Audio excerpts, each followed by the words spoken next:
Social മീഡിയയുടെ ഈ അതിർത്തി വരുമ്പുകൾ കടക്കാന്ന് പറയില്ലേ, അതിന് എന്താ കാരണം എന്ന് വെച്ചിട്ടുണ്ടെങ്കിൽ നമ്മൾ ജീവിച്ചിരിക്കുന്ന ആൾക്കാരും മരിച്ചു എന്ന് പറഞ്ഞുകൊണ്ട് വീഡിയോ ചെയ്യുക, തമ്പനയിലിടുക, അതുപോലെ തന്നെ ആൾക്കാരെ കൊണ്ട് ക്ലിക്ക് കിട്ടാൻ വേണ്ടിയിട്ട് എന്ത് തെണ്ടിത്തരം ചെയ്യാമെന്നുള്ള രീതിയിൽ അത് എന്തായാലും നമ്മുടെ ഇൻഫ്ലുവൻസറായാലും ഓൺലൈൻ മീഡിയ ആയാലും അത് മാറ്റാണ്ട് ശരിയാവില്ല. കാരണം എന്താ വെച്ചിട്ടുണ്ടെങ്കിൽ ഒരു നടിയുടെ ഒരു അംബിക മോഹൻ നമ്മുടെ നാട്ടുകാരാണ്, തൃശ്ശൂർകാരിയാണ്, ചാലക്കുടിന് വീട്, നമ്മുടെ കലാഭവൻ മണിയുടെ അയൽവക്കക്കാരിയാണ്.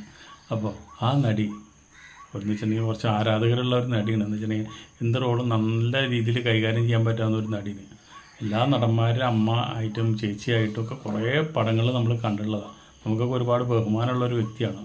അപ്പോൾ ആ വ്യക്തി മരിച്ചു എന്ന് നമ്മൾ സോഷ്യൽ മീഡിയയിൽ ഒരു പോസ്റ്റ് കണ്ട നമ്മൾ ഞെട്ടില്ലേ? എന്താണെന്ന് വെച്ചിട്ടുണ്ടെങ്കിൽ നമ്മളപ്പോൾ എല്ലാവരും ഞെട്ടിയാണ്. കാരണം എന്താ വെച്ചിട്ടുണ്ടെങ്കിൽ അവരെ ഇഷ്ടപ്പെട്ട ഒരുപാട് ആൾക്കാർ അത് എന്താണെന്നുള്ള അറിയാനായിട്ട് പലരായിട്ട് അന്വേഷിച്ചപ്പോൾ മനസ്സിലായത് എന്താ വെച്ചിട്ടുണ്ടെങ്കിൽ അദ്ദേഹം അംബിക മോഹൻ ഒരു കുഴപ്പമില്ല, ആരോഗ്യവതിയായിട്ടിരിക്കുന്നതാണ്. ഈ പോസ്റ്റ് അംബിക മോഹനും കണ്ടു. അംബിക മോഹൻ കണ്ടപ്പോൾ എന്ത് ചെയ്യാനാ, നമുക്ക് അത് കണ്ടിട്ടൊന്ന് ചിരിച്ചു. എന്തായാലും എൻ്റെ മരണവാർത്ത എനിക്ക് എന്നെ കാണാൻ കഴിഞ്ഞല്ലോ എന്ന് വിചാരിച്ചുകൊണ്ട് ഒരു പുഞ്ചിരി മാത്രം ഉണ്ടായി. അതെന്താണ്, വലിയ ആൾക്കാരുടെ പ്രതികരണം അങ്ങനെയൊക്കെ ഉണ്ടാവുക.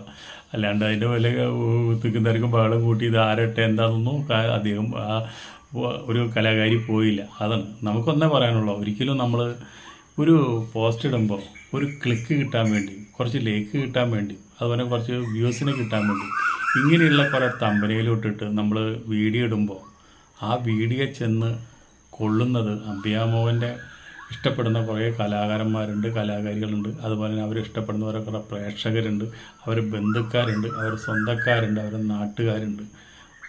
എല്ലാത്തിനുപരി അംബിക മോഹൻ്റെ മനസ്സ് തന്നെ എത്ര വേദനിക്കും എന്ന് നിങ്ങൾ ചിന്തിക്കണം. ഒരു ഫേക്ക് ന്യൂസ് ഇട്ടുകൊണ്ട് നമ്മൾ ശ്രീനിവാസനെ കൊല്ലലുണ്ടായി. അങ്ങനെ പല ആൾക്കാരും മരിച്ചിട്ടുണ്ട് ഇതുപോലെ ഫേക്ക് ഇട്ടിട്ട്. ഇപ്പോൾ ശ്രീനിവാസൻ അടുത്താണ് മരിച്ചത്.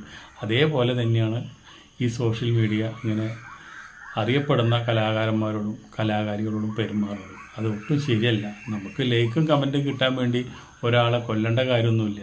അപ്പോൾ നമ്മൾ നേരെ വാ നേരെ പോ, അതാണ് വേണ്ടത്. അപ്പോൾ അതുകൊണ്ട് ആ കലാകാരിക്ക് എന്ത് വിഷമമുണ്ടായിട്ടുണ്ടാവും മനസ്സിന്, അവരുടെ ബന്ധുക്കാർക്ക് എന്ത് വിഷമമുണ്ടായിട്ടുണ്ടാവും, അവരുടെ പേരക്കുട്ടികൾക്ക് എന്ത് വിഷമമുണ്ടായിട്ടുണ്ടാവും. അപ്പോൾ ഇതൊക്കെ മനസ്സിലാക്കിക്കൊണ്ട് നിങ്ങളിങ്ങനെയുള്ള ഒരു ഉപകാരമില്ലാത്ത ഓരോ നടന്മാരും നടികളിലും ശാപം കിട്ടാൻ വേണ്ടി ഇങ്ങനെയുള്ള കുറേ വീഡിയോകൾ അടിച്ചിറക്കുന്ന അവരിൽ നിന്ന് പിന്മാറണം എന്ന് മാത്രമേ എനിക്ക് പറയാനുള്ളൂ.